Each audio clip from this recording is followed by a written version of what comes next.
Hey, welcome back to the channel. Today we're going to be talking about this knife right here. Pretty cool looking knife. This is a Rough Ryder Southwest series, and just the amount of metal in this really appealed to me. And you know, a lot of Native American artwork has a lot of silver in it and turquoise, and so this just appealed to me more than some of the ones that just have a bunch of stones in it. And I really like it. I don't think it looks gaudy or anything like that. And so I've had this for a while, and I thought I'd go ahead and get the video done on it and let you guys check it out. It is a pretty nice knife. You know, not perfect, not the best Rough Ryder, but we'll talk about that in the video, and I hope you join me for the discussion of this knife. Spin. What do you like? Okay, what do you like? What is that, a ballerina? She's like, oh, let's go back to greens. Let's go to greens. I'm like, hey, welcome back to the Fortified Castle. Hi, all my viewers. I really appreciate y'all. I thank you for dropping in. I thank you for your likes and your comments and all the support that you give to the channel. Today we're going to be looking at this knife. I really like this knife. I don't know how you feel about it. Do you like this? Is it too gaudy for you?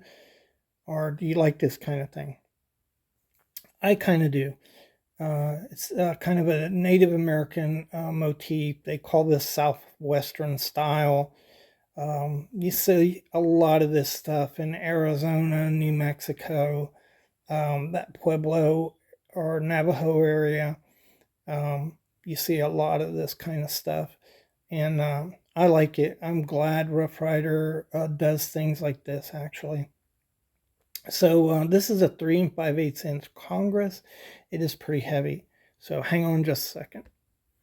All right, weighed it with my fancy digital scale there. Got to be scientific. It is the new millennium. It is 4 ounces or 112 grams. So again, this is a good size, not the biggest Congress knife. I've got one that's 4 1/4 inches, but Congress knives started out as small little pen knives, and we're not really sure whether they were big when they came and then got smaller, or they were small and then got bigger. But Levin said he thinks that the primary market for these was the Southeast farmers, and that they put pressure on the manufacturers to make them bigger. I think that's pretty accurate about what happened. You see a nice reverse frosted blade there, old Southwest. Good sized blades on these. Lock up pretty nice there. Pull on these aren't real hard. You can hear it snaps into the half stop. That's pretty nice. A lot of times they're mushy, but you can see it just, all these snap into the half stop really well. And pretty nice little knife, clean inside. So when you get something like this, one of the concerns is these inserts, right? So you know that you don't see any pins in these inserts, and so it's glued. And so, you know, gluing, not the best way to put scales on a knife. And so there's a compromise to do this. So I've seen these both ways. I've seen, I'm not talking about Rough Ryders, but in knives similar to this where you have inserts, I've seen them just glued on, and then I've seen them actually pinned on with an invisible pin. And so I want to show you something about this knife before we get into the knife real quick here. If I can, if the lighting works. Whoop, whoop. Ooh, Sharpie. All right. See if I can get down in here. Okay, I can. Zoom. So you see the pins there? So what that is the metal portion right here. Every metal portion is pinned in there. So that's really good. Another method is to put it onto a kind of scale, a separate scale, and glue it to that scale, which provides better strength across from it. So this is done well, surprisingly well.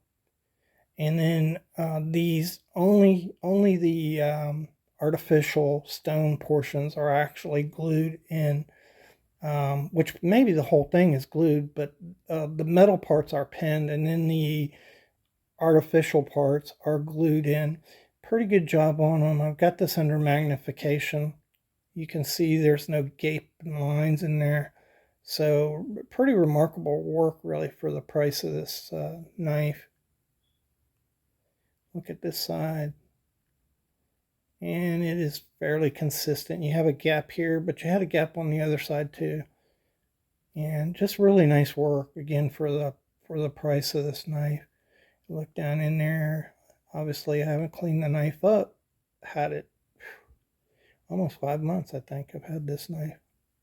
So that's the deal on these things. That's a good way to do it. And if you're going to get some inserts, you should look for that. And it's I'd say it's probably more durable than you think. These inserts. Yeah, they're glued. At some point they may fall out. All you gotta do is re-glue them and put them back in, and it'll be fine. But that's the best you can do. So it all depends on what they're using. When I say glue, manufacturers don't really use glue. Okay, they're using resin, some type of resin-based glue. So it's a little more better. It's better than using super glue on it, and it should last pretty good. I've never had one of these fall out. I've been collecting them for about 10 years, and so that's my mileage on it. So when you get down, the action on this knife is good, but if you see there's some blade wrap on here, and a lot of people will say, yeah, well, it's a cheap knife. But I don't buy that, and I think that's a fail on Rough Ryder's part.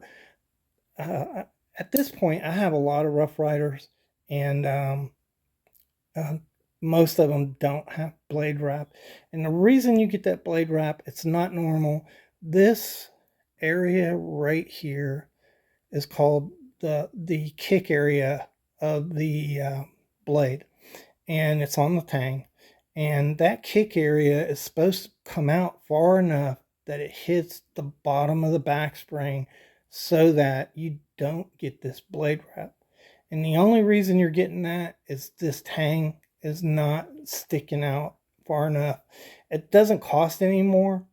It's a design, right? So all they have to do is design the kick area right, and it won't happen. And so let me show you the bigger blade. And you can see on this big blade, it has blade wrap. You see that right there, a little chunk missing out of it. And it does have a kick, but it's not big enough. When you look at the other side, it doesn't have any blade wrap. And the reason is, if you look at this kick, it's bigger, right? So it sticks out more than this kick right here. See that? So this is done right. And if they would have made this blade the same way, which they didn't, they are not the same design on here. If they would have made this kick a little bigger, you wouldn't have that blade wrap there. And no, I'm not going to give them a pass on that. I don't care how cheap a knife is. You should make the knife properly. And I have a lot of Rough Ryders that have no blade wrap. It's easy to do. It's a design flaw. And you know, Rough Ryder should go back and say, hey, we want these kicks a little bit bigger so that you don't get this in your knives. It shouldn't cost any more. All these blades are stamped anyhow, or maybe because they come out of China. China laser cuts a lot of their blades, so maybe they're laser cut. I don't know, but all you got to do is do it right. You know, it doesn't cost any more. You just need to do it right. And things I like about this is I think this is nickel silver. I'm pretty sure that's nickel silver, and it's a lot of nickel silver. And that's why this knife is 4 ounces. It's pretty heavy for a little knife, and it's because of all that nickel silver in there. I think this, as I remember, this does have some gapping in it. I'm not really overly concerned about the gapping. You're just going to get that no matter what. I just got a $140 knife that had gapping in it, you know.